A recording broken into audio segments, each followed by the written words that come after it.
والمرسلين أما بعد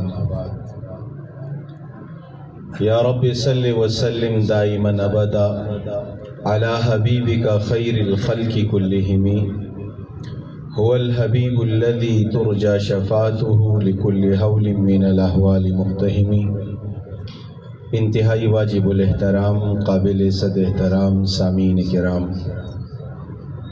تحفظ ختم نبوت و عظمت صحابہ کانفرنس۔ آپ احباب عنوان کو دیکھ کے بات سمجھ گئے ہوں گے۔ پہلا لفظ ہے تحفظ ختم نبوت۔ لفظ کے ساتھ فوراً محافظین کا ذکر ہے، اور یقیناً آپ میں سے ہر ایک کو حضور خاتم الانبیاء امام الانبیاء صلی اللہ علیہ وسلم کے ختم نبوت، آپ کی عزت، آپ کی شان، مقام کا بخوبی علم ہوگا، لیکن موقع سے فائدہ اٹھا رہا ہوں۔ جب تک مہمان آتے ہیں کچھ نہ کچھ وقت ہے ہمارے پاس، ہم آج ایک سبق یاد کر لیتے ہیں۔ سب سے پہلے ہم جاتے ہیں ختم نبوت پر۔ آپ کان یہیں پر ہیں، نظریں بھی، آپ بہت دور ہیں، جو کرسیاں خالی ہیں تھوڑے آگے آگے آگے، تھوڑے سے جوانوں کی طرح آگے آگے، دیکھیں بہت جگہ خالی، تھوڑا سا آگے آ جائیں، جزاک اللہ۔ آج آپ نے ختم نبوت کی تعریف، پھر تحفظ ختم نبوت کیسے ہوا، کس کس نے کیا، یہ سیکھ کر یہاں سے جانا ہے، تاکہ اس پیغام کو آپ آگے بھی پہنچا سکیں، رسمی طور پر جلسہ نہ ہو۔ تو جوانوں، ختم نبوت کسے کہتے ہیں؟ آپ نے آواز یہاں تک پہنچانی ہے، پہنچائیں گے انشاءاللہ؟ آواز ہی نہیں ہے، پھر کہو۔ ہم مولانا رب نواز انفی صاحب کی عادت ہے، وہ بلواتے ہیں، ان کے آنے سے پہلے کچھ بولنا سیکھ جاؤ۔ ایسے ہی بھی ہم عجم ہیں، گونگے ہیں، پھر پشین ہیں، بلوچستان ہے، مزید آگے جا رہے ہیں نا، تو اس لیے بولنے کی عادت ڈال لیں۔ ختم نبوت کسے کہتے ہیں جوانوں؟ میں کہتا جاؤں گا، آپ دہراتے جائیں گے، آج تکرار کر لیتے ہیں۔ حضور خاتم الانبیاء ہے، بولو حضور۔ آپ کے بعد کوئی نیا نبی، لفظ اضافہ کر رہا ہوں، بات سمجھا رہا ہوں، کوئی نبی کی بات نہیں کرنی، بلکہ کہنا ہے کوئی نیا نبی، تاکہ جتنے چور راستے ہیں، جتنے بھی چور راستے ہیں، چور راستوں میں ایک راستہ امامت کا بھی ہے۔ کس کا ہے؟ امامت کا، وہ معصومین کا جو دروازہ کھلتا ہے نا، یہ چور راستہ ہے، ان راستوں کو بھی بند کرنا ہے۔ معصوم ہمارے نزدیک بولو کون ہوتا ہے؟ انبیاء معصوم ہوتے ہیں، اور صحابہ محفوظ ہوتے ہیں۔ یاد رکھیے گا، ختم نبوت کی تعریف کیا ہے؟ حضور خاتم الانبیاء، آپ صلی اللہ علیہ وسلم کے بعد کوئی نیا نبی نہیں آئے گا۔ کل قادیانی اٹھتا ہے یا امامت کا قائل اٹھتا ہے، وہ کسی کو معصوم بناتا ہے، یہ کسی شیطان کو میدان میں لے کر آتا ہے، بشین کے نوجوان کو مغالطہ ڈالتا ہے۔ کیا آپ کہتے ہو حضور خاتم الانبیاء ہیں، حضور کے بعد کوئی نبی نہیں آئے گا؟ آپ کا یہ جملہ مجھے اطمینان نہیں دلاتا۔ نوجوان پوچھتا ہے وجہ کیا ہے؟ وہ کہتا ہے آپ کہہ رہے ہو کہ حضور خاتم الانبیاء، حضور کے بعد نبی نہیں آئے گا، حالانکہ عیسیٰ علیہ السلام آئیں گے یا نہیں آئیں گے؟ بولو آئیں گے۔ بات تو اس کی پھر درست ہو گئی نا، بات درست ہو گئی نہیں ہوگی؟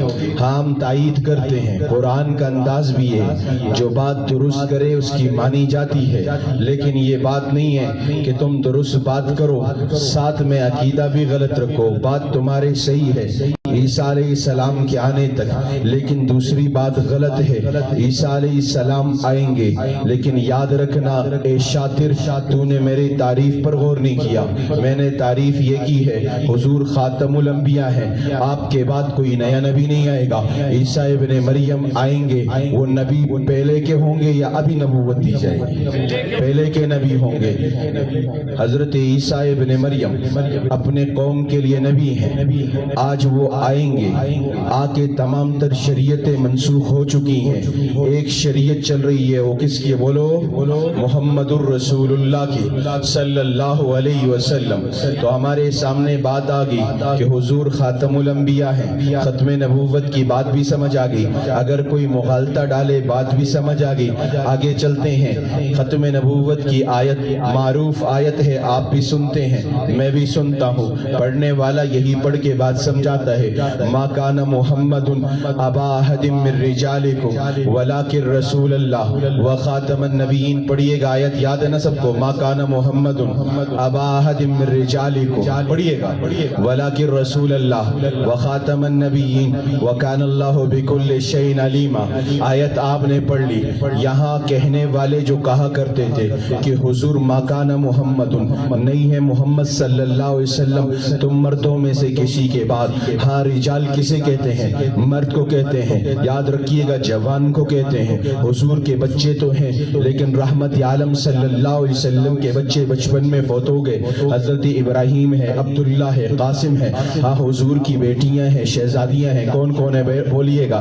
زینب ہے، رقیہ ہے، ام کلثوم ہے، فاطمہ ہے۔ کوئی شاطر یہاں پر بھی اٹھ کے کہے گا حضور کی ایک بیٹی ہے، آپ کہو گے دلیل کیا ہے؟ وہ الو کا پٹا دلیل کیا دے گا؟ سنیے گا، وہ کہے گا حضور نے جب نجران کے عیسائیوں کو دعوت مباہلہ دیا، حضور علیہ السلام نے مباہلے کے دعوت کے موقع پر اپنی بیٹی شہزادی حضرت فاطمہ الزہرا کو لایا، ساتھ دوسروں کو نہیں لایا۔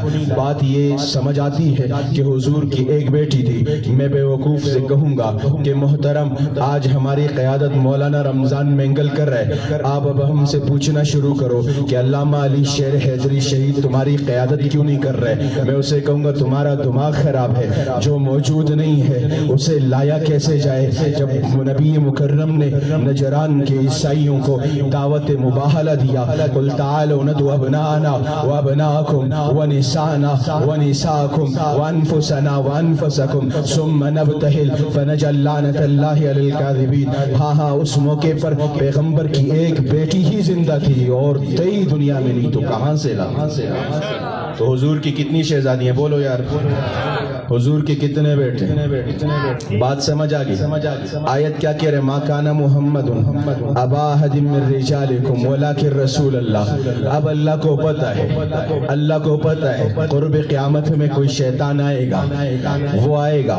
حضور علیہ السلام کے فرامین بھی کہتے ہیں سیکون فی امتی 30 کذابون دجالون کلہم یزعم انہ نبی وانا خاتم النبیین لا نبی بعدی۔ ہاں حضور کا فرمان بھی ہے، اللہ کو بھی معلوم ہے کہ کچھ مینڈک آئیں گے برساتی، ایسے ایسے ماڈل آئیں گے۔ ابھی وزیرستان سے ہمارے شیخ کو ایک نے فون کیا، حضرت شیخ مفتی محمد حسن کو، وزیرستان کے پہاڑ سے ایک نے فون کیا کہ میں مہدی کیا ہوں؟ مہدی ہوں۔ حضرت نے فرمایا واہ، مہدی فاطمہ کے طرف سے ہوگا، نام محمد ہوگا، سید زادہ ہوگا، حضرت کاندیلوی کے عنوان سے باپ کا نام بھی عبداللہ ہوگا۔ یہاں پر تو ایسے ایسے لوگ دعویٰ کرتے ہیں جن کا باپ ہی نہ معلوم ہوتا ہے۔ تو بات پتہ چلا کہ جتنے بھی مینڈک ہیں انہوں نے بات تو کرنی تھی، تو اللہ تبارک و تعالی نے تاج کو سجاتے ہوئے پیغام دیتے ہوئے کہا اے حضور آپ ولاکر رسول اللہ، آپ اللہ کے رسول بھی ہیں۔ پہلا عنوان بتا دیا کیا ہے؟ اللہ کے رسول ہیں۔ پھر حضور علیہ السلام کے منصب کو بتایا، وہ منصب جو آویزہ ہے وخاتم النبیین، آپ خاتم الانبیاء بھی ہیں۔ کیا ہے؟ خاتم الانبیاء۔